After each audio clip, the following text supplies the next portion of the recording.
এ সূরার শুরুতে বিসমিল্লাহ পড়া নিষেধ। সূরা আত-তাওবা। হে মুসলমানরা, মুশরিকদের সাথে তোমরা যে সন্ধি চুক্তি সম্পাদন করে রেখেছিলে, আল্লাহ তাআলা ও তার রাসূলের পক্ষ থেকে তোমাদের তা থেকে অব্যাহতি রয়েছে। অতএব হে মুশরিকরা, তোমরা আরো 4 মাস পর্যন্ত এ পবিত্র ভূখণ্ডে চলাফেরা করে নাও এবং জেনে দেখো তোমরা কখনো আল্লাহ তাআলার ফয়সালা থেকে পালাতে পারবে না। তবে আল্লাহ তাআলা অবশ্যই কাফেরদের অপমানিত করবেন। আজ মহান হজের এ দিনে দুনিয়ার মানুষের প্রতি আল্লাহ তাআলা ও তার রাসূলের ঘোষণা এই যে আল্লাহ তাআলা মুশরিকদের সাথে চুক্তির বাধ্যবাধকতা থেকে মুক্ত এবং মুক্ত তার রাসূলও। হে মুশরিকরা, যদি তোমরা এখনো তওবা করো তাহলে তাই হবে তোমাদের জন্য কল্যাণকর, আর যদি তোমরা মুখ ফিরিয়ে নাও তাহলে জেনে রেখো আল্লাহ তাআলার ফয়সালা থেকে তোমরা কখনো পালাতে পারবে না। হে নবী, এরপরও যারা কুফরি করেছে তাদের তুমি এক কঠোর আযাবের সুসংবাদ দাও। তবে সেসব মুশরিকের কথা আলাদা যাদের সাথে তোমরা চুক্তি করেছ। তারা চুক্তি রক্ষার ব্যাপারে এতটুকুও ত্রুটি করেনি, না তারা কখনো তোমাদের বিরুদ্ধে অন্য কাউকে সাহায্য করেছে। তাদের চুক্তি তাদের মেয়াদ শেষ হওয়া পর্যন্ত অবশ্যই তোমরা মেনে চলবে। আসলেই যারা আল্লাহ তাআলাকে ভয় করে তাদের অবশ্যই তিনি ভালোবাসেন। অতঃপর যখন এ নিষিদ্ধ 4 মাস অতিবাহিত হয়ে যাবে, তখন মুশরিকদের যেখানে পাবে সেখানেই তোমরা হত্যা করবে, তাদের বন্দী করবে, তাদের অবরোধ করবে এবং তাদের ধরার জন্য তোমরা প্রতিটি ঘাঁটিতে ওঁত পেতে বসে থাকবে। তবে এর পরেও তারা যদি তওবা করে, দ্বীনের পথে ফিরে আসে এবং নামাজ প্রতিষ্ঠা করে, যাকাত আদায় করে, তাহলে তোমরা তাদের পথ ছেড়ে দাও। অবশ্যই আল্লাহ তাআলা ক্ষমাশীল ও বড় দয়াময়।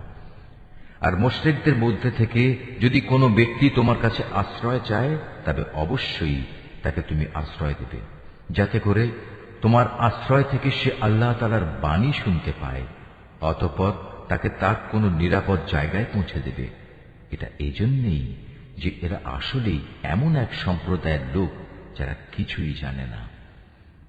আল্লাহ তাআলা ও তার রাসূলের সাথে মুশরিকদের এই চুক্তি কিভাবে বহাল থাকবে? তবে যাদের সাথে মসজিদুল হারামের পাশে বসে তোমরা চুক্তি সম্পাদন করেছিলে তাদের কথা আলাদা। যতক্ষণ পর্যন্ত তারা নিজেরা এই চুক্তির উপর বহাল থাকবে, ততক্ষণ পর্যন্ত তোমরাও চুক্তির উপর বহাল থেকো। অবশ্যই আল্লাহ তাআলা চুক্তি ও ওয়াদার ব্যাপারে সাবধানী ব্যক্তিদের ভালোবাসেন। কিভাবে তোমরা তাদের বিশ্বাস করবে? এরা যদি কখনো তোমাদের উপর জয়লাভ করে, তাহলে তারা যেমনি আত্মীয়তার বন্ধনে তোয়াক্কা করবে না, তেমনি চুক্তির মর্যাদাও দেবে না। তারা শুধু মুখের কথা দিয়ে তোমাদের খুশি রাখার চেষ্টা করে, কিন্তু তাদের অন্তরগুলো সেসব কথা কিছুতেই মেনে নেয় না। মূলত এদের অধিকাংশ ব্যক্তি হচ্ছে ফাসিক। এরা আল্লাহ তাআলার আয়াতসমূহ সামান্য কিছু বৈষয়িক মূল্যের বিনিময়ে বিক্রি করে দিয়েছে এবং মানুষকে আল্লাহ তাআলার পথ থেকে দূরে রেখেছে। নিশ্চয়ই এটা খুব জঘন্য কাজ যা তারা প্রতিনিয়ত করে যাচ্ছে। কোন ঈমানদার লোকের ব্যাপারে এরা যেমন আত্মীয়তার ধার ধারে না, তেমনি কোন অঙ্গীকারের মর্যাদাও এরা রক্ষা করে না। মূলত এরা হচ্ছে সীমা লঙ্ঘনকারী। এ সত্ত্বেও যদি তারা তওবা করে, নামাজ প্রতিষ্ঠা করে, যাকাত আদায় করে, তাহলে তারা হবে তোমাদেরই দ্বীনী ভাই। আমি সেসব মানুষের কাছে আমার আয়াতসমূহ স্পষ্ট করে বর্ণনা করি যারা সত্য মিথ্যার তারতম্য বুঝতে পারে। তারা যদি তাদের প্রতিশ্রুতি দেওয়ার পরও তাদের সম্পাদিত চুক্তি ভঙ্গ করে এবং ক্রমাগত তোমাদের দ্বীন সম্পর্কে বিদ্রূপ করতে থাকে, তাহলে তোমরা কাফের সর্দারদের বিরুদ্ধে যুদ্ধ ঘোষণা করো, কেননা তাদের জন্য তখন আর কোন চুক্তি বহাল নেই। এর ফলে আশা করা যায় তারা তাদের মন্দ কাজগুলো থেকে বিরত থাকবে। তোমরা কি এমন একটি দলের বিরুদ্ধে যুদ্ধ করবে না যারা বারবার নিজেদের অঙ্গীকার ভঙ্গ করেছে, যারা আল্লাহ তাআলার রাসূলকে স্বদেশ থেকে বের করার সংকল্প করেছে এবং তারাই তো প্রথম তোমাদের উপর হামলা শুরু করেছে? তোমরা কি সত্যি তাদের ভয় করো? অথচ যদি তোমরা মুমিন হও, তাহলে তোমাদের আল্লাহ তাআলাকে সবচেয়ে বেশি ভয় করা উচিত। তোমরা তাদের সাথে লড়াই করো। আল্লাহ তাআলা আসলে তোমাদের হাত দিয়েই ওদের শাস্তি দেবেন এবং তিনি এভাবেই তাদের অপমানিত করবেন। তাদের উপর বিজয় দিয়ে তিনি তোমাদের সাহায্য করবেন এবং এভাবে তিনি মুমিন সম্প্রদায়ের মনকেও প্রশান্ত করে দেবেন। তিনি এর দ্বারা তাদের দিলের ক্ষোভ বিদূরিত করে দেবেন। তিনি যাকে চাইবেন তার প্রতি ক্ষমা পরবশ হবেন। আল্লাহ তাআলা সব কিছুই জানেন এবং তিনি হচ্ছেন সুবিজ্ঞ কুশলী। তোমরা কি একথা মনে করে নিয়েছ তোমাদের এমনি এমনিই ছেড়ে দেয়া হবে? অথচ এখনো আল্লাহ তাআলা ভালো করে পরখ করে নেননি যে তোমাদের মাঝে কারা আল্লাহর পথে জিহাদ করেছে আর কারা আল্লাহ তাআলা তার রাসূল ও মুমিনদের ছাড়া অন্য কাউকে বন্ধু হিসেবে গ্রহণ করেছে। বস্তুত তোমরা যা কিছু করো না কেন আল্লাহ তাআলা সে সম্পর্কে সম্যক অবগত রয়েছেন। মুশরিকরা যখন নিজেরাই নিজেদের কুফরির কথা স্বীকার করছে তখন তারা আল্লাহ তাআলার মসজিদ আবাদ করবে, এটা তো হতেই পারে না। মূলত এরা হচ্ছে সেসব লোক যাদের যাবতীয় কর্মকাণ্ড আগেই বরবাদ হয়ে গেছে এবং চিরকাল তাই এদের দোজখের আগুনেই কাটাতে হবে। আল্লাহ তাআলার ঘর মসজিদ তো আবাদ করবে তারা যারা আল্লাহ তাআলা ও পরকালের উপর ঈমান আনে, নামাজ প্রতিষ্ঠা করে, যাকাত আদায় করে আর আল্লাহ তাআলা ছাড়া কাউকে তারা ভয় করে না। এদের ব্যাপারেই আশা করা যায় এরা হেদায়েত প্রাপ্ত মানুষের অন্তর্ভুক্ত হবে। তোমরা কি হজের মৌসুমে হাজিদের পানি পান করানো ও কাবা ঘরের খেদমত করাকে সে ব্যক্তির কাজের সমপর্যায়ের মনে করো? যে ব্যক্তি আল্লাহ তাআলার উপর ঈমান এনেছে, পরকালের উপর ঈমান এনেছে এবং আল্লাহ তাআলার রাস্তায় জিহাদ করেছে, এরা কখনো আল্লাহর কাছে সমান মর্যাদার নয়। আল্লাহ তাআলা কখনো জালেমদের সঠিক পথ দেখান না। যারা আল্লাহ তাআলার উপর ঈমান এনেছে তাঁরই সন্তুষ্টির জন্য হিজরত করেছে এবং আল্লাহ তাআলার পথে তাদের জান মাল দিয়ে জিহাদ করেছে, তাদের মর্যাদা আল্লাহ তাআলার কাছে সবার চাইতে বড় এবং এ ধরনের লোকেরাই পরিণামে সফল কাম হবে। তাদের মালিক তাদের জন্য নিজ তরফ থেকে দয়া, সন্তুষ্টি ও এমন এক সুরম্য জান্নাতের সুসংবাদ দিচ্ছেন যেখানে তাদের জন্য চিরস্থায়ী নিয়ামতের সামগ্রীসমূহ সাজানো রয়েছে। সেখানে তারা হবে চিরস্থায়ী। নিশ্চয়ই আল্লাহ তাআলার কাছে মোমেনদের জন্য মহাপুরস্কার সংরক্ষিত রয়েছে। হে ঈমানদার ব্যক্তিরা, যদি তোমাদের পিতা ও ভাই কখনো ঈমানের উপর কুফরিকেই বেশি ভালোবাসে তাহলে তোমরা এমন লোকদের কখনো বন্ধুরূপে গ্রহণ করো না। তোমাদের মধ্যে যারা এ ধরনের লোকদের নিজেদের বন্ধু হিসেবে গ্রহণ করে তারা হচ্ছে সুস্পষ্ট জালেম। হে নবী, বলো, যদি তোমাদের পিতা, তোমাদের ভাই, তোমাদের পরিবার পরিজন ও তোমাদের অর্জিত ধন সম্পদ এবং ব্যবসা বাণিজ্য যা অচল হয়ে যাবে বলে তোমরা ভয় করো, তোমাদের বাড়ি ঘর সমূহ যা তোমরা একান্তভাবে কামনা করো, এগুলো যদি তোমরা আল্লাহ তাআলা, তার রাসূল ও তার পথে জিহাদ করা চাইতে বেশি ভালোবাসো তাহলে তোমরা আল্লাহ তাআলার পক্ষ থেকে তার আযাবের ঘোষণা আসা পর্যন্ত অপেক্ষা করো। জেনে রেখো, আল্লাহ তাআলা কখনো ফাসিক সম্প্রদায়কে হেদায়েত করেন না। আল্লাহ তাআলা তো বহু জায়গায় তোমাদের সাহায্য করেছেন, বিশেষ করে হুনাইনের দিনে যে সাহায্য করেছেন তা স্মরণ করো। সেদিন যখন তোমাদের সংখ্যাধিক্য তোমাদের উৎফুল্ল করে দিয়েছিল, অথচ সংখ্যার এই বিপুলতা তোমাদের সেদিন কোনোই কাজে আসেনি। জমিন তার বিশালতা সত্ত্বেও তোমাদের উপর সংকুচিত হয়ে পড়েছিল। অতঃপর তোমরা এক সময় ময়দান ছেড়ে পৃষ্ঠ প্রদর্শন করে পালিয়েও গেলে। অতঃপর আল্লাহ তাআলা তার রাসূল ও ময়দানে অটল হয়ে থাকা মুমিনদের উপর তার প্রশান্তি নাজিল করলেন। ময়দানে তিনি এমন এক লস্কর বাহিনী পাঠালেন যাদের সেদিন তোমরা দেখতে পাওনি, এবং তাদের দিয়ে তিনি কাফেরদের এক চরম শাস্তি দিলেন যারা আল্লাহকে অস্বীকার করে। এ হচ্ছে তাদের যথাযথ পাওনা। এরপরেও আল্লাহ তাআলা যাকে ইচ্ছা তাকে ক্ষমা করে দেন। আল্লাহ তাআলা ক্ষমাশীল ও পরম দয়ালু। ও হে মানুষ, তোমরা যারা আল্লাহ তাআলার উপর ঈমান এনেছ, জেনে রেখো মুশরিকরা হচ্ছে চিন্তা ও আদর্শের দিক থেকে অপবিত্র। অতএব এ অপবিত্রতা নিয়ে তারা যেন এ বছরের পর আর কখনো এ পবিত্র মসজিদের কাছে না আসে। যদি তাদের না আসার কারণে তোমরা আশু দারিদ্র্যের আশঙ্কা করো, তাহলে জেনে রেখো অচিরেই আল্লাহ তাআলা চাইলে নিজ অনুগ্রহ দিয়ে তোমাদের অভাব মুক্ত করে দিতে পারেন। অবশ্যই আল্লাহ তাআলা সর্বজ্ঞ ও কুশলী। যাদের প্রতি ইতিপূর্বে কিতাব অবতীর্ণ করা হয়েছে তাদের মধ্যে যারা আল্লাহ তাআলার উপর ঈমান আনে না, পরকালের উপর ঈমান আনে না, আল্লাহ তাআলা ও তার রাসূল যা কিছু হারাম করেছেন তা হারাম বলে স্বীকার করে না, সর্বোপরি সত্য দ্বীন ইসলামকে নিজেদের জীবন ব্যবস্থা হিসেবে গ্রহণ করে না, তাদের বিরুদ্ধে তোমরা লড়াই চালিয়ে যাও যে পর্যন্ত না তারা নত হয়ে স্বেচ্ছায় জিজিয়া কর দিতে শুরু করে। ইহুদিরা বলে উযায়ের আল্লাহর পুত্র, আবার খ্রিস্টানরা বলে মসীহ আল্লাহর পুত্র। আসলে এ সবই হচ্ছে তাদের মুখের কথা। তাদের আগে যারা আল্লাহ তাআলাকে অস্বীকার করেছে এরা তাদেরই অনুকরণ করছে মাত্র। আল্লাহ তাআলা এদের সবাইকে ধ্বংস করুন। তাকিয়ে দেখো এরা কিভাবে আজ দাঁড়ে দাঁড়ে ঠোকর খাচ্ছে।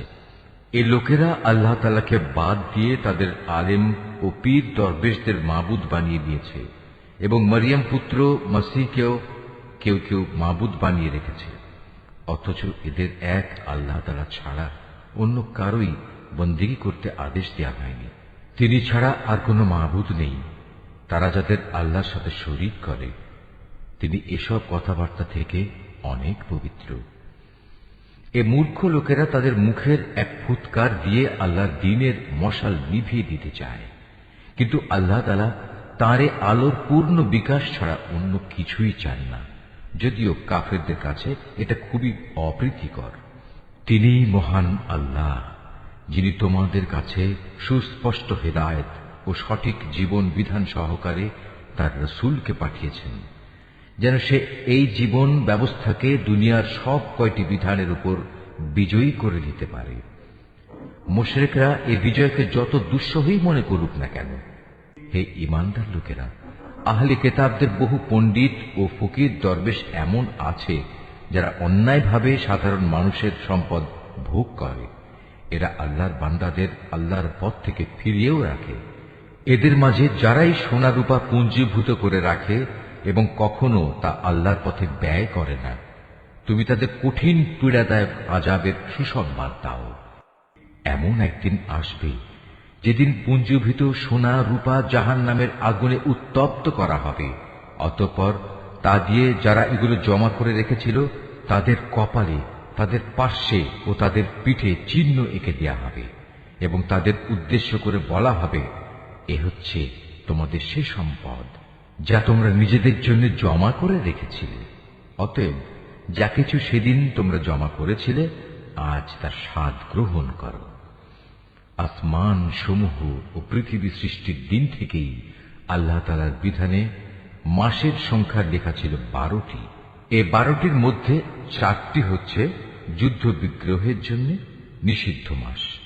এটা আল্লাহর প্রণীত নির্ভুল ব্যবস্থা। অতএব তার ভেতরে হানাহানি করে তোমরা নিজেদের উপর জুলুম করো না। তোমরা যখন মুশরিকদের সাথে যুদ্ধ করবে তখন সবাই একসাথে মিলিত হয়ে তাদের মোকাবেলা করবে, যেমনি ভাবে তারাও একসাথে তোমাদের বিরুদ্ধে লড়াই করছে। জেনে রেখো, যারা আল্লাহ তাআলাকে ভয় করে আল্লাহ তাআলা অবশ্যই তাদের সাথে রয়েছেন। নিষিদ্ধ মাসকে হীন স্বার্থে মুলতবি করা কিংবা তা আগপাচ করা তো কুফরির মাত্রায় বৃদ্ধি করে। এর ফলে কাফেরদের আরো বেশি গুমরাহিতে নিমজ্জিত করে দেয়া হয়। এই লোকেরা এক বছর কোনো মাসকে নিজেদের প্রয়োজনে হালাল করে নেয়, আবার পরবর্তী কোনো বছরে সে মাসকে তারা হারাম বানিয়ে নেয়, যেন এভাবে আল্লাহ তাআলা যে মাসগুলো হারাম করেছেন তার সংখ্যাও পূরণ হয়ে যায়। আবার আল্লাহ তাআলা যা হারাম করেছেন তাও মাঝে মাঝে হালাল হয়ে যায়। বস্তুত তাদের অন্যায় কাজগুলো এভাবেই তাদের কাছে শোভনীয় করে দেয়া হয়েছে। আর আল্লাহ তাআলা কখনো কাফের সম্প্রদায়কে সঠিক পথের দিশা দেন না। ওহে মানুষ, তোমরা যারা আল্লাহ তাআলার উপর ঈমান এনেছো, এ কি হলো তোমাদের? যখন তোমাদের আল্লাহ তাআলার পথে কোনো অভিযানে বের হতে বলা হয় তখন তোমরা জমিন আঁকড়ে ধরো। তোমরা কি আখিরাতের সমৃদ্ধির তুলনায় এ দুনিয়ার জীবন কি বেশি ভালোবাসো? অথচ পরকালের মানদণ্ডে দুনিয়ার জীবনের এ ভোগের উপকরণ নিতান্তই কম। তোমরা যদি কোনো অভিযানে বের না হও, তাহলে এ অবাধ্যতার জন্য তিনি তোমাদের কঠিন শাস্তি দেবেন এবং তোমাদের অন্য এক জাতি দ্বারা বদল করে দেবেন। তোমরা কিন্তু তার কোনোই অনিষ্ট সাধন করতে পারবে না, কারণ তিনি সব কিছুর উপর ক্ষমতাবান। হে মুমিনরা, তোমরা যদি তাকে এ কাজে সাহায্য না করো, তাহলে আল্লাহ তাআলাই তাকে সাহায্য করবেন। আল্লাহ তাআলা তখনও তাকে সাহায্য করেছিলেন যখন কাফেররা তাকে তার ভিটে বাড়ি থেকে বের করে দিয়েছিল, বিশেষ করে যখন সে নবী ছিল মাত্র দুজনের মধ্যে একজন। তাও আবার তারা দুজন ছিল অন্ধকার এক গুহার মধ্যে। সে নবী যখন তার সাথীকে বলছিল, কোনো দুশ্চিন্তা করো না, আল্লাহ তাআলা আমাদের সাথেই আছেন। অতঃপর আল্লাহ তাআলা তার উপর তাঁর প্রশান্তি নাজিল করে তাকে সাহায্য করলেন এবং এমন এক বাহিনী দ্বারা তাকে শক্তি যোগালেন যাতে তোমরা সেদিন দেখতে পাওনি। এবং যারা আল্লাহ তাআলাকে অমান্য করেছে, আল্লাহ তাআলা তাদের ধৃষ্টতামূলক বক্তব্য নিচু করে দিলেন এবং আল্লাহ তাআলার কথাই উপরে থাকল। আল্লাহ তাআলা পরাক্রমশালী ও প্রবল প্রজ্ঞাময়। তোমরা অভিযানে বের হয়ে পড়ো, কম রণসম্ভারে হোক কিংবা বেশি হোক, এবং জিহাদ করো আল্লাহ তাআলার পথে নিজেদের জান দিয়ে, মাল দিয়ে। এটাই তোমাদের জন্য উত্তম। কত ভালো হতো যদি তোমরা বুঝতে পারতে। হে নবী, এতে যদি আশু কোনো লাভ থাকত, হতো যদি তাদের এ সফর সহজ সুগম, তাহলে তারা অবশ্যই এ অভিযানে তোমার পেছনে পেছনে যেত। কিন্তু তাদের জন্য এ যাত্রাপথ অনেক দীর্ঘ ও দুর্গম ঠেকেছে। তারা সত্তরই আল্লাহর নামে তোমার কাছে কসম করে বলবে, আমরা যদি সক্ষম হতাম তাহলে অবশ্যই তোমার সাথে অভিযানে বের হতাম। মিথ্যা অজুহাতে তারা নিজেরাই নিজেদের ধ্বংস করছে। আল্লাহ তাআলা জানেন এরা হচ্ছে মিথ্যাবাদী। হে নবী, আল্লাহ তাআলা তোমাকে মাফ করুন। ঈমানের দাবিতে কারা সত্যবাদী আর কারা মিথ্যাবাদী, এই বিষয়টা তোমার কাছে স্পষ্ট হওয়ার আগে কেন তুমি তাদের যুদ্ধে যাওয়া থেকে অব্যাহতি দিলে? যারা আল্লাহ তাআলা ও পরকালের উপর ঈমান এনেছে, তারা নিজেদের মাল ও জীবন দিয়ে আল্লাহর পথে জিহাদে অবতীর্ণ না হওয়ার জন্য তোমার কাছ থেকে অব্যাহতি চাইতে আসবে না। আল্লাহ তাআলা অবশ্যই সেসব লোককে জানেন যারা তাকে ভয় করে। যুদ্ধে না যাওয়ার জন্য তোমার কাছে অব্যাহতি চাইতে তো আসবে তারা যারা আল্লাহ তাআলা ও পরকালের উপর কোন রকম ঈমান রাখে না। তাদের মন সংশয়যুক্ত আর তারা নিজেরাও সংশয় দ্বিধাগ্রস্ত থাকে। যদি সত্যি এরা তোমার সাথে বের হতে চাইত, তাহলে তারা সেই জন্য কিছু না কিছু প্রস্তুতি তো নিত, কিন্তু এদের যাত্রা করাটা আল্লাহ তাআলার মনোভূত হয়নি, তাই তিনি তাদের এ থেকে বিরত রাখলেন। তাদের যেন বলে দেয়া হলো, যারা পেছনে বসে আছে তোমরা তাদের সাথে বসে থাকো। ওরা তোমাদের সাথে বের হলে তোমাদের মাঝে বিভ্রান্তি শুধু বাড়িয়ে দিত এবং তোমাদের সমাজে নানা রকম অশান্তি সৃষ্টির জন্য এদিক সেদিক ছুটাছুটি করত। তাছাড়া তোমাদের মধ্যেও তো তাদের কথা আগ্রহের সাথে শোনার মতো গুপ্তচর কিংবা দুর্বল ঈমানের লোক আছে। আল্লাহ তাআলা এসব জালেমদের অবস্থা সম্পর্কে সম্যক অবগত রয়েছেন। এরা এর আগেও তোমাদের মাঝে বিশৃঙ্খলা সৃষ্টি করতে চেয়েছিল এবং তোমার পরিকল্পনাগুলো পাল্টে দেওয়ার চক্রান্ত করেছিল। শেষ পর্যন্ত ন্যায় ও ইনসাফ তাদের কাছে এসে হাজির হল এবং আল্লাহ তাআলার ফয়সালায় চূড়ান্তভাবে বিজয়ী হল, যদিও তারা হচ্ছে এই বিজয় অপছন্দকারী। তাদের ভেতর এমন কিছু মানুষও আছে যারা বলে, হে নবী, এই যুদ্ধে যাওয়া থেকে তুমি আমাকে অব্যাহতি দাও এবং আমাকে তুমি কোনো লোভনীয় বস্তুর মুসিবতে ফেলো না। তোমরা জেনে রেখো, এরা তো আগে থেকেই নানা মুসিবতে পড়ে আছে, আর জাহান্নাম তো কাফেরদের চারিদিকে বড় মুসিবতের মতোই ঘিরে রেখেছে। তোমাকে যদি কখনো কোনো কল্যাণ স্পর্শ করে তাহলে এতে তাদের দুঃখ হয়, আবার তোমার কোনো বিপদ ঘটলে তারা বলে, হ্যাঁ, আমরা এটা জানতাম, তাই আমরা আগেই ভিন্ন পথ অবলম্বন করে নিয়েছিলাম। অতঃপর তারা উৎফুল্ল চিত্তে তোমার কাছ থেকে সরে পড়ে। তুমি তাদের বলো, আসলে কল্যাণ অকল্যাণের কিছুই আমাদের উপর নাজিল হবে না, হবে শুধু তাই যা আল্লাহ তাআলা আমাদের জন্য নির্দিষ্ট করে রেখেছেন। তিনি আমাদের একমাত্র আশ্রয়। আর যারা মুমিন তাদের তো ভালো মন্দ সব ব্যাপারে শুধু আল্লাহ তাআলার উপরই ভরসা করা উচিত। আমাদের ব্যাপারে তোমরা কি বিজয় ও শাহাদাত এ দুটো কল্যাণের যে কোনো একটির অপেক্ষা করছো? কিন্তু তোমাদের জন্য আমরা যা কিছুর প্রতীক্ষা করছি তা হচ্ছে আল্লাহ তাআলা নিজে থেকে তোমাদের আযাব দেবেন, কিংবা আমাদের হাত দিয়ে তোমাদের তিনি শাস্তি পৌঁছবেন। অতএব তোমরা অপেক্ষা করো, আমরাও তোমার সাথে অপেক্ষা করছি। হে নবী, তুমি বলো, ধন সম্পদ আগ্রহ সহকারে খরচ করো কিংবা অনিচ্ছায় খরচ করো, কোনো অবস্থায় তোমাদের কাছ থেকে তা কবুল করা হবে না, কেননা তোমরা হচ্ছ একটি নাফরমান জাতি। তাদের এ অর্থ সম্পদ কবুল না হওয়াকে এছাড়া আর কোনো কিছুই বাধা দেয়নি যে তারা স্বয়ং সৃষ্টিকর্তা আল্লাহ তাআলাকে ও তার পাঠানো রসুলকে অমান্য করেছে। তারা নামাজের জন্য আসে ঠিকই, কিন্তু তারা থাকে একান্ত অলস, আর আল্লাহ তাআলার পথে অর্থ ব্যয় করে বটে, তবে তা করে একান্ত অনিচ্ছার সাথে। সুতরাং হে নবী, ওদের মাল সম্পদ ও সন্তান সন্ততি যেন তোমাকে কখনো আশ্চর্যান্বিত না করে। আল্লাহ তাআলা মূলত এ সব কিছু দিয়ে তাদের এ দুনিয়ার জীবনে এক ধরনের আযাবই ফেলে রাখতে চান, আর যখন তাদের দেহ থেকে জান বের হয়ে যাবে তখন তারা কাফের অবস্থায় থাকবে। এরা আল্লাহ তাআলার নামে কসম করে বলে এরা তোমাদের দলের লোক, অথচ আল্লাহ তাআলা নিজেই বলেছেন এরা কখনোই তোমাদের লোক নয়। এরা হচ্ছে মূলত একটি ভীত সন্ত্রস্ত জাতি, এত ভীত যে তারা যদি এতটুকু আশ্রয়স্থল কোথাও পেয়ে যায় কিংবা পায়, যদি মাথা লুকোবার মতো কোনো গিরিগুহা অথবা জমিনের ভেতর ঢুকে পালাবার কোনো জায়গা, তাহলে অবশ্যই তারা তোমাদের ভয়ে এসব জায়গার দিকে দ্রুত পালিয়ে হলেও বাঁচার চেষ্টা করত।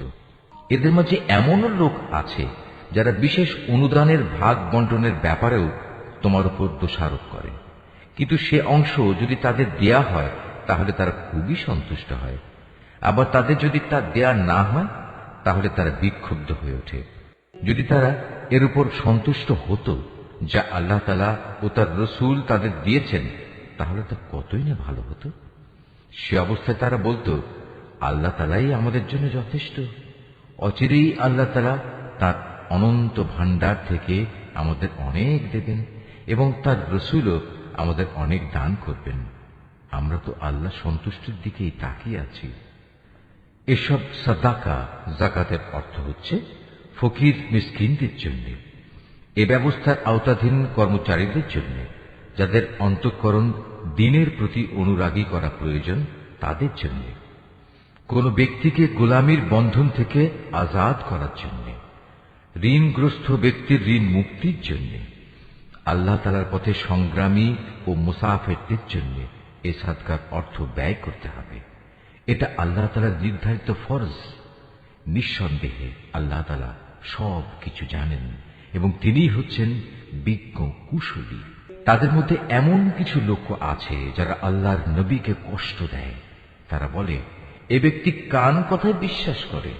হে নবী, তুমি তাদের বলো, তার কান তাই শুনে যা তোমাদের জন্য কল্যাণকর। সে আল্লাহ তাআলাকে বিশ্বাস করে, মুমিনদের উপর বিশ্বাস রাখে। তোমাদের মধ্যে যারা ঈমান আনে সে তাদের জন্যও আল্লাহ তাআলার রহমত। যারা আল্লাহর রসুলকে কষ্ট দেয় তাদের জন্য কঠোর শাস্তির ব্যবস্থা রয়েছে। এরা তোমাদের খুশি করার জন্য আল্লাহ তাআলার নামে শপথ করে, অথচ এরা যদি সত্যিকার অর্থে মুমিন হতো তাহলে এরা বুঝত খুশি করার জন্য আল্লাহ তাআলা ও তাঁর রসুলের অধিকার হচ্ছে সবচাইতে বেশি। এ মূর্খ লোকেরা কি একথা জানে না? যদি কোনো ব্যক্তি আল্লাহ তাআলা ও তার রসুলের বিদ্রোহ করে তবে তার জন্য রয়েছে জাহান্নামের আগুন, সেখানে সে চিরকাল থাকবে, আর তা হচ্ছে তার জন্য চরম লাঞ্ছনা। এ মুনাফিকরা আশঙ্কা করে তোমাদের উপর এমন কোন সূরা নাজিল হয়ে পড়ে কিনা যা তাদের মনের ভেতরে লুকিয়ে থাকা সব কিছু ফাঁস করে দেবে। হে নবী, তুমি এদের বলো, হ্যাঁ, যদ্দূর পারো তোমরা বিদ্রুপ করে নাও। অবশ্যই আল্লাহ তাআলা এমন কিছু নাজিল করবেন যাতে তিনি সবকিছু ফাঁস করে দেবেন, যার তোমরা আশঙ্কা করছো। তুমি যদি তাদের কিছু জিজ্ঞেস করো, তারা বলবে, না, আমরা তো একটু কথাবার্তা ও হাসি কৌতুক করছিলাম মাত্র। তুমি তাদের বলো, তোমরা কি আল্লাহ তাআলা তার আয়াত সমূহ ও তার রাসূলকে বিদ্রুপ করছিলে? হে কাফেররা, তোমরা দোষ ছড়ানোর চেষ্টা করো না। একবার ঈমান আনার পর তোমরাই পুনরায় কাফের হয়ে গিয়েছিলে। আমি যদি তোমাদের এক দলকে তাদের ঈমানের কারণে ক্ষমা করে দিতে পারি, তাহলে আরেক দলকে পুনরায় কুফরিতে ফিরে যাবার জন্য ভয়াবহ শাস্তিও দিতে পারি। কারণ এ শেষের দলের লোকেরা ছিল জঘন্য অপরাধী। মুনাফিক পুরুষ ও মুনাফিক নারী এরা স্বভাব চরিত্রে একে অপরের মতোই। তারা উভয়ই মানুষদের অসৎ কাজের আদেশ দেয় ও সৎ কাজ থেকে বিরত রাখে এবং আল্লাহ তাআলার পথে খরচ করার থেকে উভয়ই নিজেদের হাত বন্ধ করে রাখে। তারা যেমনি এ দুনিয়ায় আল্লাহ তাআলাকে ভুলে গেছে, আল্লাহ তাআলাও তেমনি আখিরাতে তাদের ভুলে যাবেন। অবশ্য মুনাফিকরা সবাই পাপিষ্ঠ। আল্লাহ তাআলা এ মুনাফিক পুরুষ ও মুনাফিক নারী এবং কাফেরদের জাহান্নামের ভয়াবহ আগুনের প্রতিশ্রুতি দিয়েছেন, যেখানে তারা চিরকাল ধরে জ্বলতে থাকবে। জাহান্নামের এ আগুন হবে তাদের জন্য যথেষ্ট। তাদের উপর আল্লাহ তাআলার গজব নাজিল হোক।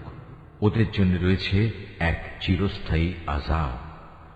তোমরা ঠিক তাদেরই মতো যারা তোমাদের আগে এখানে প্রতিষ্ঠিত ছিল। তারা শক্তিতে ছিল তোমাদের চাইতে প্রবল, ধন সম্পদ, সন্তান সন্ততি তাদের তোমাদের চাইতে ছিল বেশি। দুনিয়ার যে ভোগ বিলাস তাদের ভাগে ছিল তা তারা ভোগ করে গেছে। অতঃপর তোমাদের ভাগে যা আছে তোমরা তা ভোগ করে একদিন চলে যাবে। যেমনি করে তোমাদের আগের লোকেরা তাদের যে পরিমাণ ভোগ করা ছিল তা শেষ করে চলে গেছে। তারা যেমন অনর্থক কাজকর্মে ডুবে থাকত, তোমরাও তেমনি অর্থহীন কথাবার্তায় ডুবে আছো। এরা হচ্ছে সেসব লোক দুনিয়া আখিরাতে যাদের কর্মফল বিনষ্ট হয়ে গেছে। আর সত্যিকার অর্থে এরাই হচ্ছে নিদারুণভাবে ক্ষতিগ্রস্ত। এদের কাছে কি আগের লোকদের খবর পৌঁছেনি? নুহের জাতির, আদ জাতির, সামুদ জাতির কীর্তিকলা, ইব্রাহিম, মাদিয়ানবাসী নবী ও সে বিধ্বংস জনবসতির কথা কি এদের কাছে কেউ বলেনি? এ সব কয়টি জাতির মানুষের কাছে তাদের রসুলরা আল্লাহ তাআলার পক্ষ থেকে সুস্পষ্ট আয়াত নিয়ে এসেছিল। নবী না পাঠিয়ে কাউকে আযাব দেবেন এমন অবিচার তো আল্লাহ তাআলা তাদের উপর কখনো করতে পারেন না। বস্তুত তারা নিজেরাই নিজেদের উপর জুলুম করেছে। অপরদিকে মোমেন পুরুষ ও মোমেন নারীরা হচ্ছে একে অপরের বন্ধু। এরা অন্য মানুষকে ন্যায় কাজের আদেশ দেয়, অন্যায় কাজ থেকে বিরত রাখে। তারা নামাজ প্রতিষ্ঠা করে, যাকাত আদায় করে, জীবনের সব কাজে আল্লাহ তাআলা ও তার রাসূলের বিধানের অনুসরণ করে। এরাই হচ্ছে সেসব মানুষ যাদের উপর আল্লাহ তাআলা অচিরেই তার রহমত নাজিল করবেন। অবশ্যই আল্লাহ তাআলা পরাক্রমশালী, কুশলী। এ ধরনের মোমেন পুরুষ ও মোমেন নারীদের আল্লাহ তাআলা এমন এক সুরম্য জান্নাতের প্রতিশ্রুতি দিচ্ছেন, যার তলদেশ দিয়ে ঝর্ণাধারা প্রবাহমান থাকবে, যেখানে তারা চিরদিন অবস্থান করবে। চিরস্থায়ী জান্নাতে তাদের জন্য সুন্দর সুন্দর বাসস্থানের ব্যবস্থা থাকবে। সেদিনের সবচেয়ে বড় নিয়ামত হবে বান্দার প্রতি আল্লাহ তাআলার সন্তোষ। এটাই হবে সেদিনের সবচেয়ে বড় সাফল্য। হে নবী, কাফের ও মুনাফিকদের বিরুদ্ধে জিহাদে অবতীর্ণ হও। ওদের প্রতি কঠোরতা অবলম্বন করো, কেননা এদের চূড়ান্ত আবাসস্থল হবে জাহান্নাম। এটি বড়ই নিকৃষ্ট স্থান। এরা আল্লাহর নামে কসম করে বলে কুফরি শব্দ এরা বলেনি। আসলে এরা কুফরি শব্দ বলেছে এবং তাদের ইসলাম গ্রহণের পরেই তারা তা অস্বীকার করেছে। এরা এমন এক কাজের সংকল্প করেছিল যা তারা করতে পারেনি। এর পরেও তাদের প্রতিশোধ নেয়ার এছাড়া আর কি কারণ থাকতে পারে? আল্লাহ ও তার রাসূল নিজ অনুগ্রহ দিয়ে তাদের ধনশালী করে দিয়েছিলেন। এখনো যদি এ লোকেরা আল্লাহ তাআলার কাছে তওবা করে, তাহলে এটা তাদের জন্যই ভালো হবে। আর যদি তারা সত্য থেকে মুখ ফিরিয়ে নেয়, তাহলে আল্লাহ তাআলা দুনিয়া আখিরাত উভয় স্থানেই তাদের কঠিন আযাব দেবেন, এবং উপরন্তু এ জমিনে তারা কখনো কোনো বন্ধু কিংবা সাহায্যকারী পাবে না। ওদের মধ্যে এমন কিছু লোক আছে যারা আল্লাহর সাথে ওয়াদা করেছিল, যদি আল্লাহ তাআলা নিজ অনুগ্রহে আমাদের সম্পদ দান করেন, তাহলে আমরা অবশ্যই তার একাংশ আল্লাহর পথে দান করব, এবং সত্যি আমরা নেক লোকদের অন্তর্ভুক্ত হয়ে যাব। অতঃপর যখন আল্লাহ তাআলা নিজ অনুগ্রহের ভাণ্ডার থেকে তাদের ধন সম্পদ দান করলেন, তখন তারা দানের বদলে কার্পণ্য করতে শুরু করল, এবং আল্লাহ তাআলাকে দেয়া ওয়াদা থেকে তার গোঁড়ামির সাথেই ফিরে এল।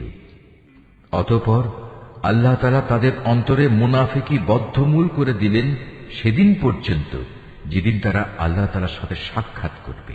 এটা এ কারণে এরা আল্লাহ তাআলার কাছে যে ওয়াদা করেছিল তা ভঙ্গ করেছে। আসলেই এরা ছিল ভয়ানক মিথ্যাবাদী। এই লোকেরা কি একথা জানত না? তাদের সব গোপন কথা ও সব সলা পরামর্শ সম্পর্কে আল্লাহ তাআলা জানেন, এবং যা কিছু অদৃশ্য অদেখা আল্লাহ তাআলা সে সম্পর্কেও বিশেষভাবে অবহিত। আল্লাহ তাআলা তাদের ব্যাপারেও সম্যক অবগত আছেন, যারা সেসব ঈমানদার ব্যক্তিদের দোষারোপ করে, যারা আন্তরিক নিষ্ঠা ও আগ্রহের সাথে আল্লাহ তাআলার পথে দান করে, এবং যারা দান করার মতো নিজেদের পরিশ্রম লব্ধ সামান্য কিছু সম্পদ ছাড়া কিছুই পায় না। এ সব মুমিনের সাথে মুনাফিকদের এ দলের লোকেরা হাসি ঠাট্টা করে। এই বিদ্রূপকারীদের স্বয়ং আল্লাহ তাআলাও বিদ্রূপ করতে থাকেন। পরকালে তাদের জন্য রয়েছে কঠিন আযাব। হে নবী, এমন লোকদের জন্য তুমি আল্লাহ তাআলার কাছে ক্ষমা প্রার্থনা করো আর না করো, দুটোই সমান। তুমি যদি 70 বারও তাদের জন্য আল্লাহর কাছে মাপ চাও, আল্লাহ তাআলা কখনো তাদের মাফ করবেন না, কেননা এরা জেনে বুঝে আল্লাহ তাআলা ও তার রাসূলকে অস্বীকার করেছে। আসলে আল্লাহ তাআলা কখনো নাফরমান লোকদের হেদায়েত করেন না। যারা তাবুকের যুদ্ধে না গিয়ে পেছনে পড়ে থাকলো, তারা এভাবে রাসূলের ইচ্ছার বিরুদ্ধে নিজেদের ঘরে বসে থাকতে পেরে খুব খুশি হয়ে গেল। মূলত তারা তাদের জান মাল দিয়ে আল্লাহর পথে জিহাদ করাটা পছন্দ করল না, বরং বলল, এ ভীষণ গরমে তোমরা বাইরে যেও না। হে নবী, তুমি তাদের বলো, জাহান্নামের আগুন তো এর চাইতেও বেশি গরম। কত ভালো হতো এ লোকগুলো যদি এ কথাটা বুঝতে পারত। অতএব এ দুনিয়ায় তাদের কম হাসা উচিত, অন্যথায় কিয়ামতের দিন তাদের বেশি কাঁদতে হবে। তারা যা গুনাহ এখানে অর্জন করেছে তাই হবে তাদের সেদিনের যথার্থ বিনিময়। যদি আল্লাহ তাআলা এ অভিযানের পর তোমাকে এদের কোনো একটি দলের কাছে ফেরত নিয়ে আসেন, এবং তারা যদি তোমার কাছে পুনরায় কোনো যুদ্ধে যাবার অনুমতি চায়, তাহলে তুমি বলো, না, কখনো তোমরা আমার সাথে আর কোনো অভিযানে বের হবে না। তোমরা আমার সাথী হয়ে আর কখনো শত্রুর সাথে লড়বে না, কেননা তোমরা আগের বার যুদ্ধের বদলে পেছনে বসে থাকা পছন্দ করেছিলে। আর যাও, যারা পেছনে পড়ে আছে তাদের সাথে তোমরাও গিয়ে বসে থাকো। ওদের মধ্যে কোনো লোকের মৃত্যু হলে তুমি কখনো তার জানাজা নামাজ পড়ো না, কখনো তার কবরের পাশে তুমি দাঁড়িও না, কেননা এ ব্যক্তিরা আল্লাহ তাআলা ও তার রাসূলের সাথে কুফরি করেছে। এরা নাফরমান অবস্থায় মরেছে। ওদের ধন সম্পদ ও সন্তান সন্ততি যেন তোমাদের কখনো বিমুগ্ধ করতে না পারে। মূলত আল্লাহ তাআলা এ সব কিছু দিয়ে তাদের দুনিয়ার জীবনে নানা ধরনের শাস্তি দিতে চান, এবং তাদের প্রাণবায়ু একদিন এমন এক অবস্থায় বের হবে যখন তারা পুরোপুরি কাফের থাকবে। যখনই এমন ধরনের কোন সূরা নাজিল হয় যাতে বলা হয়, তোমরা আল্লাহর উপর ঈমান আনো এবং তার রাসূলের সাথে মিলে কাফেরদের বিরুদ্ধে জিহাদ করো, তখনই তাদের বিত্তশালী ব্যক্তিরা তোমার কাছে এসে যুদ্ধে না যাওয়ার জন্য অব্যাহতি চায়, এবং তারা বলে, হে নবী, আমাদের রেহাই দাও, যারা ঘরে বসে আছে তাদের সাথে আমাদেরও বসে থাকতে দাও।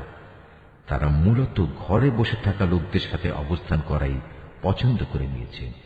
তাদের অন্তরে মোহর মেরে দেয়া হয়েছে, ফলে তারা কিছুই বুঝতে পারে না। কিন্তু আল্লাহর রাসূল এবং যারা তার সাথে আল্লাহ তাআলার উপর ঈমান এনেছে তারা সবাই নিজেদের জান মাল দিয়ে আল্লাহর পথে জিহাদ করেছে। অতএব এদের জন্য যাবতীয় কল্যাণ নির্দিষ্ট হয়ে আছে, আর সত্যিকার অর্থে এরাই হচ্ছে সফল কাম।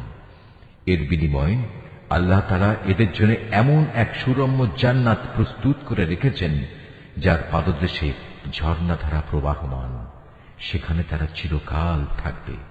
বস্তুত এ হচ্ছে সর্বোত্তম সাফল্য। ওজরকামী কিছু সংখ্যক আরব বেদুইনও তোমার কাছে এসে হাজির হয়েছে, যেন তাদেরও এ যুদ্ধে যাওয়া থেকে অব্যাহতি দেয়া হয়। এভাবে সে লোকগুলো ঘরে বসে থাকলেও যারা আল্লাহ তাআলা ও তার রসুলের কাছে ঈমানের মিথ্যা দাবি করেছিল। এদের মধ্যে যারা আল্লাহ ও তার রসুলকে অমান্য করে ঘরে বসে থেকেছে, অচিরেই তারা মর্মান্তিক আযাবে নিমজ্জিত হবে। যারা দুর্বল, তারা যদি এই যুদ্ধে শরীক না হয়ে থাকে, তাদের উপর কোনো দোষ নেই। দোষ নেই তাদেরও যারা অসুস্থ কিংবা যারা যুদ্ধে খরচ করার মতো কোনো সম্বল পায়নি। অবশ্য এরা যদি আল্লাহ তাআলার নিষ্ঠাবান বান্দা হয়, তাহলেই তারা এ অব্যাহতির আওতায় পড়বে। সৎ কর্মশীল মানুষদের বিরুদ্ধেও কোনো অভিযোগের কারণ নেই। আল্লাহ তাআলা একান্ত ক্ষমাশীল ও পরম দয়ালু। তাদের ব্যাপারেও কোনো অভিযোগ নেই যারা যুদ্ধ শুরুর প্রাক্কালে তোমার কাছে যাত্রার বাহন সরবরাহ করার জন্য এসেছিল এবং তুমি তাদের বলেছিলে, তোমাদের জন্য আমি এমন কিছু পাচ্ছি না যার উপর আমি তোমাদের আরোহণ করাতে পারি। অতএব তারা ফিরে গেল। তারা এমনভাবে ফিরল যে তাদের চোখ থেকে অশ্রু বয়ে যাচ্ছিল। যুদ্ধে যাবার খরচ জোগাড় করতে না পারায় তারা ভীষণভাবে দুঃখিত হল। সব অভিযোগ তো তাদের বিরুদ্ধে যারা সামর্থ্যবান হওয়া সত্ত্বেও তোমার কাছে অব্যাহতি চায়। যারা পেছনে পড়ে থাকলো, তাদের সাথে ঘরে বসে থাকাই অবশেষে তারা পছন্দ করল। আল্লাহ তাআলা তাদের অন্তরে মোহর মেরে দিয়েছেন। এ কারণেই তারা তা জানতে পারছে না কোনটা তাদের জন্য ভালো। যুদ্ধ শেষে তোমরা যখন তাদের কাছে ফিরে আসবে, তখন এরা তোমাদের কাছে ওজর পেশ করবে। তুমি তাদের বলো, আজ তোমরা কোন রকম ওজর আপত্তি পেশ করো না, আমরা আর কখনো তোমাদের বিশ্বাস করব না। আল্লাহ তাআলা ইতিমধ্যেই তোমাদের অন্তরের সব কথা আমাদের বলে দিয়েছেন। এখন থেকে আল্লাহ তাআলা ও তাঁর রসূলই তোমাদের কার্যকলাপ দেখবেন। অতঃপর তোমাদের সে মহান সত্তার কাছেই ফিরে যেতে হবে, যিনি যেমন জানেন তোমাদের গোপন করে রাখা সবকিছু, তেমনি জানেন প্রকাশ্য বিষয়সমূহ। অতঃপর তিনি সে আলোকে তোমাদের বলে দেবেন দুনিয়ার জীবনে তোমরা কি কাজ করছিলে। যখন তোমরা তাদের কাছে ফিরে আসবে, তখন এরা আল্লাহ তাআলার নামে কসম করে তোমাকে বলবে, তুমি যেন তাদের ব্যাপারটা উপেক্ষা করো। আসলেই তোমরা ওদের উপেক্ষা করো, কেননা ওরা হচ্ছে চিন্তা ও আদর্শের দিক থেকে নাপাক। তাদের ঠিকানা হচ্ছে জাহান্নাম।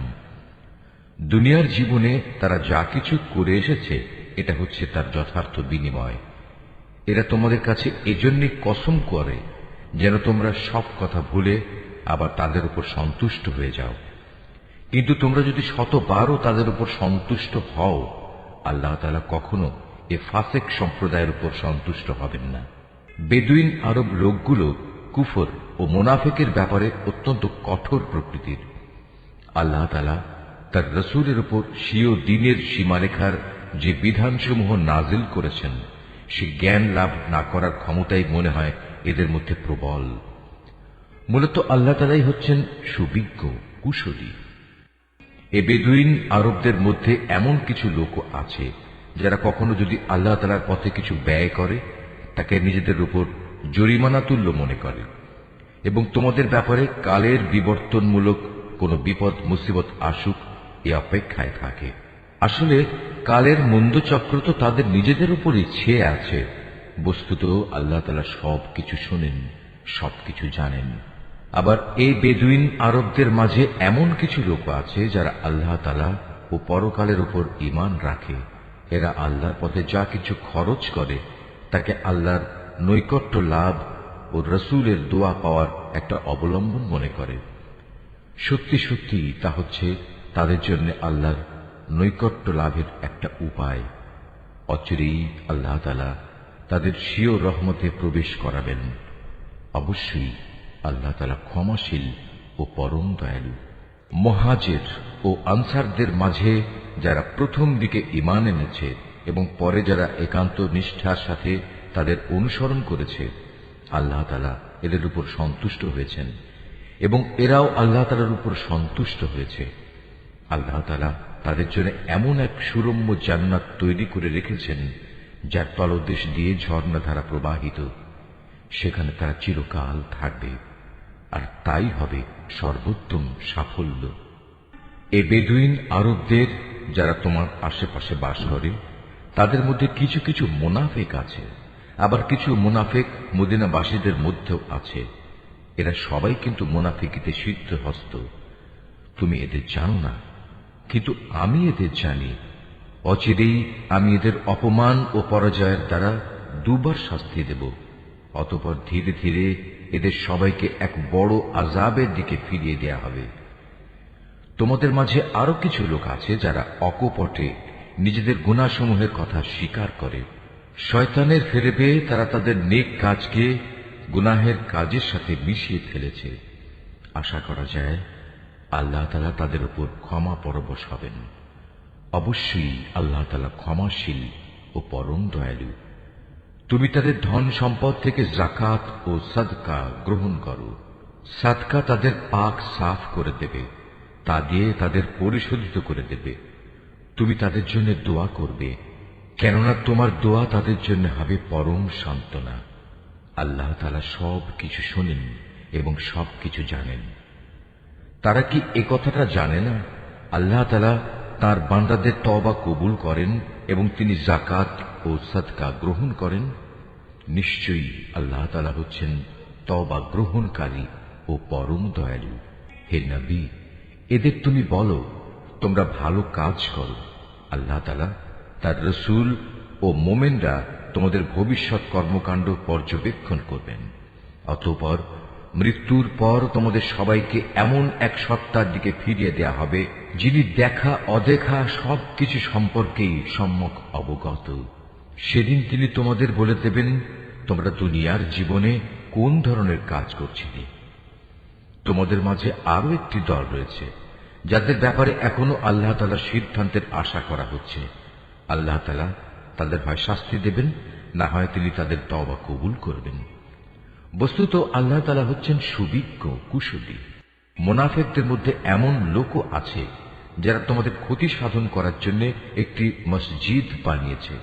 এর একমাত্র উদ্দেশ্য হচ্ছে আল্লাহ তাআলার বিরোধিতা করা, মুসলমানদের মধ্যে অনৈক্য সৃষ্টি করা।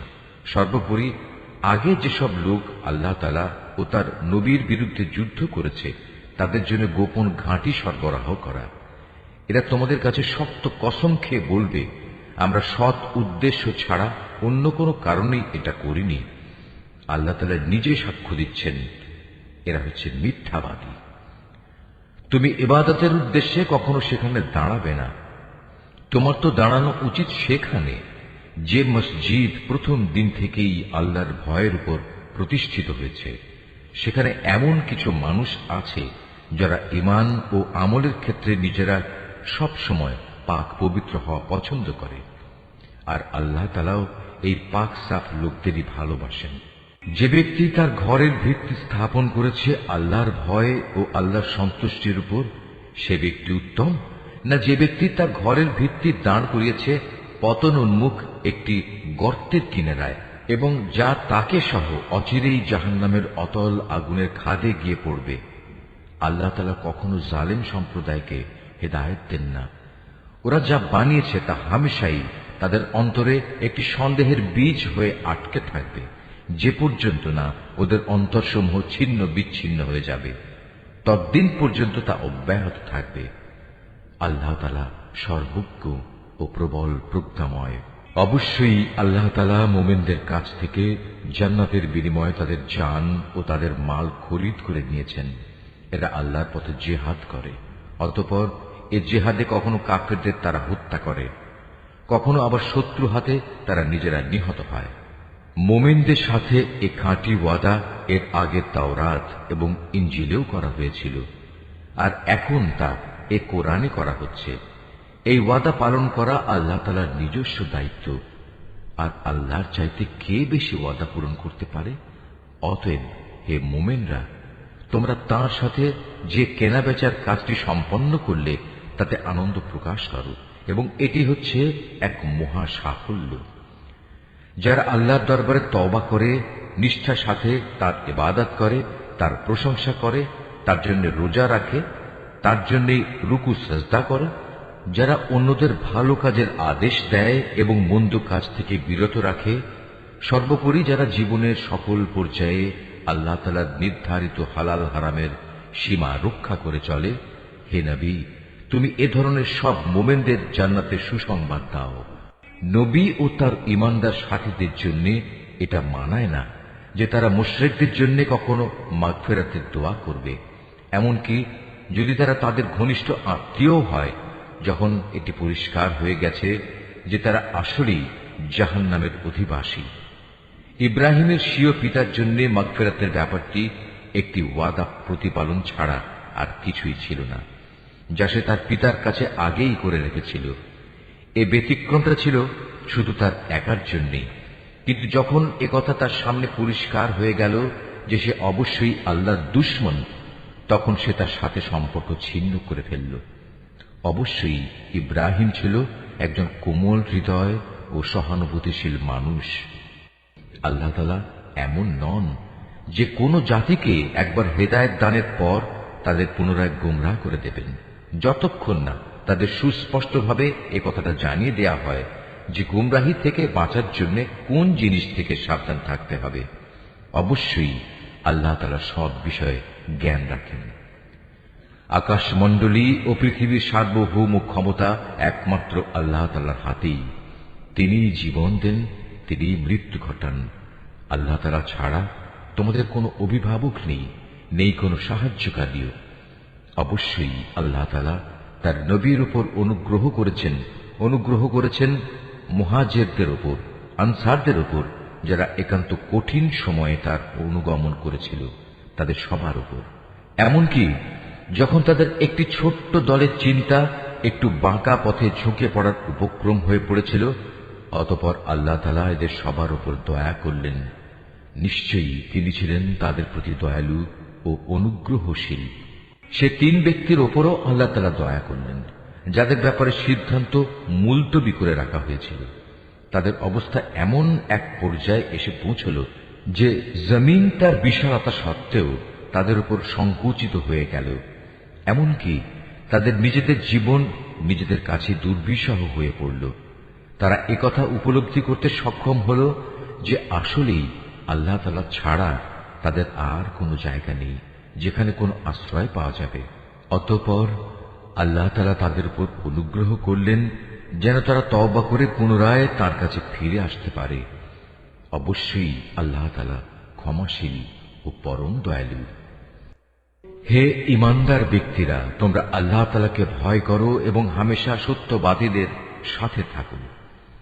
মদিনার মূল অধিবাসী ও তাদের আশেপাশের বেদুইন আরবদের জন্য এটা সঙ্গত ছিল না যে তারা রসূলের সহগামী না হয়ে পেছনে থেকে যাবে এবং তার জীবন থেকে নিজেদের জীবনকে বেশি প্রিয় মনে করবে। আসলে এটা এজন্যে আল্লাহ তাআলার পথে তারা যে তৃষ্ণা, ক্লান্তি ও ক্ষুধায় কষ্ট পাবে তা তাদের নেক আমলের মধ্যেই শামিল হবে। তাছাড়া এমন কোন স্থানে তারা যাবে যেখানে যাওয়ায় কাফেরদের তাদের উপর ক্রোধ আসবে এবং শত্রুদের কাছ থেকেও মোকাবেলার সময় তারা কিছু সম্পদ লাভ করবে। মূলত এর প্রতিটি কাজের বদলে তাদের জন্য নেক আমল লেখা হবে। নিশ্চয়ই আল্লাহ তাআলা নেক লোকদের কাজের প্রতিফল বিনষ্ট করবেন না। এভাবেই তারা আল্লাহর পথে যা খরচ করে তা পরিমাণে কম হোক কিংবা বেশি, তা বিনষ্ট হয় না। এবং যদি তারা আল্লাহর উদ্দেশ্যে কোনো প্রান্তর অতিক্রম করে চলে, তাও তাদের জন্য লিপিবদ্ধ হবে, যাতে করে তারা দুনিয়ায় যা কিছু করে এসেছে আখিরাতে আল্লাহ তাআলা তার চাইতে উত্তম পুরস্কার তাদের দিতে পারেন। মুমিনদের কখনো কোনো অভিযানে সবার একত্রে বের হওয়া ঠিক নয়। তারা এমন কেন করল না যে তাদের প্রত্যেক দল থেকে কিছু কিছু লোক বের হতো এবং দ্বীন সম্পর্কে জ্ঞানানুশীলন করত, অতঃপর যখন তারা অভিযান শেষে নিজ জাতির কাছে ফিরে আসত, তখন তাদের জাতিকে তারা আযাবের ভয় দেখাত। আশা করা যায় এতে তারা সতর্ক হয়ে চলবে। হে ঈমানদার লোকেরা, কাফেরদের মধ্যে যারা তোমাদের সীমান্তের কাছাকাছি রয়েছে তাদের বিরুদ্ধে জিহাদ করো। এমন ভাবে জিহাদ করবে যেন তারা তোমাদের মধ্যে কঠোরতা দেখতে পায়। জেনে রেখো, আল্লাহ তাআলা হামেশাই মুত্তাকি লোকদের সাথে রয়েছেন।